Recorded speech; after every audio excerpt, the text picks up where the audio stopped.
Hello and welcome to the Black Cat Bushcraft channel. I'm Matt. Today I wanted to share with you a quick idea of how you can create a break-free neck lanyard. A lot of guys will carry around their camps a neck knife. Every once in a while I'll do the same. And today I actually am carrying a compass and a set of pace beads on a neck lanyard. Been doing a lot of navigation practice lately, and I've found that the easiest way to do that is have your compass on a neck lanyard, and having your pace beads here is very convenient. I used to attach my pace beads directly to my compass, and whenever I'd do that I'd shoot my bearing and then I would put my compass back in my pocket. And when your pace beads go in and out of your pocket, it's a good chance that you can disturb your pace count. You can mess up your beads, and that can really mess you up if you're trying to navigate over distance. So this is a way that my pace beads can be right here conveniently at my fingertips, and it's a lot less likely just hanging here like this that they're going to get disturbed. So it works well. But anytime that you put a lanyard around your neck, especially with something like 550 paracord, there's always that risk that you become entangled on something, or if you were falling and this were to get caught on something, that could create a very serious life-threatening situation. Again, the chances of that happening are very, very slim, but you never know. So that's why I've created this quick release system with this neck lanyard.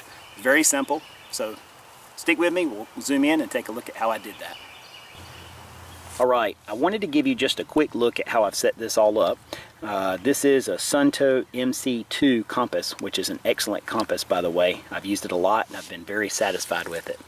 The red cordage that you see is the neck lanyard, and what that is 550 paracord that I've gutted. In other words, I've pulled the 7 inner strands out, and the only thing that's left is the sheathing or the tubing that all those inner strands ride in. That weakens up the cordage quite a bit, but that sheathing is still very strong. The pace beads are the same thing, 550 cord that's been gutted, and then just attached the beads there. What I did was simply tie an overhand knot right here, and Lark's headed my pace beads onto the lanyard. That makes it very quick and easy for me to detach the pace beads. If I want to attach them to a belt loop or a pack strap or something like that, I mean, I can do that in 2 seconds. It's also attached to the compass with a Lark's head knot. Alright, so very simple. And the nice thing about having this overhand knot here is my pace beads slide to exactly where I want them to hang, so they're not banging on the compass or sliding somewhere, you know, out of the way. They're right there where I want them to be. So it works good. Here's the way that I've created the break free. So what this is just a simple thin wooden bead. Nothing fancy about it. I bought like an assortment pack from the craft store, and this is one of the smallest ones that came in the box.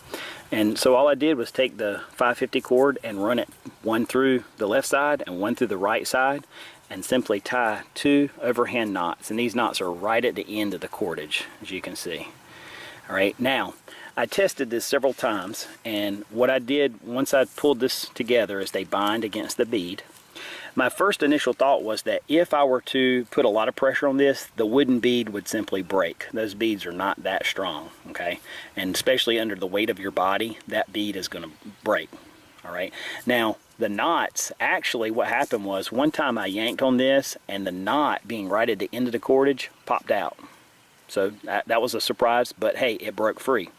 The next time I pulled it, this smallest knot here, I tied that pretty tight, slid through the bead. So the knot stayed tied, but it popped out the other side. That worked. That was great. All right, I'm going to do a quick demonstration. I don't really know how this will break free. It may be that the knot pops through, the bead may break. I have another bead if necessary, but if I put pressure on this, and that time the bead broke. All right, so the bead broke, and that's fine. I've got another one to replace it with. And so I didn't have to put that much pressure under it. I mean, I did yank on it, but under your body weight, that would definitely break free. All right, since I tested the lanyard, now let's reassemble it. I just brought myself an extra bead. This one has a little more personality. It's got a dark side and a light side to it. Kind of neat. So all I do is insert the cord on one side, and it comes out through.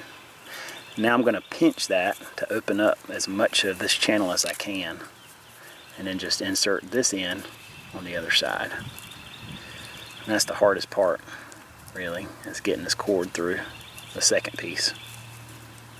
Almost there. Let's see if I can pinch that. Yep, there we go. So now I've got two ends, one coming out on either side. Now all I'm going to do is come on this end and tie right at the very end of the cord a very simple overhand knot. Slip it right to the edge, just like that. Do the same thing on the other side.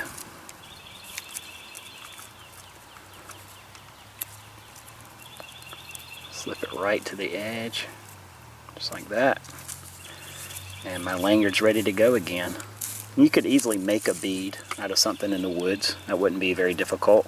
If you had a Swiss Army knife, you could use the reamer, ream through, use a piece of small stick or something like that. It'd be easy enough to make a bead.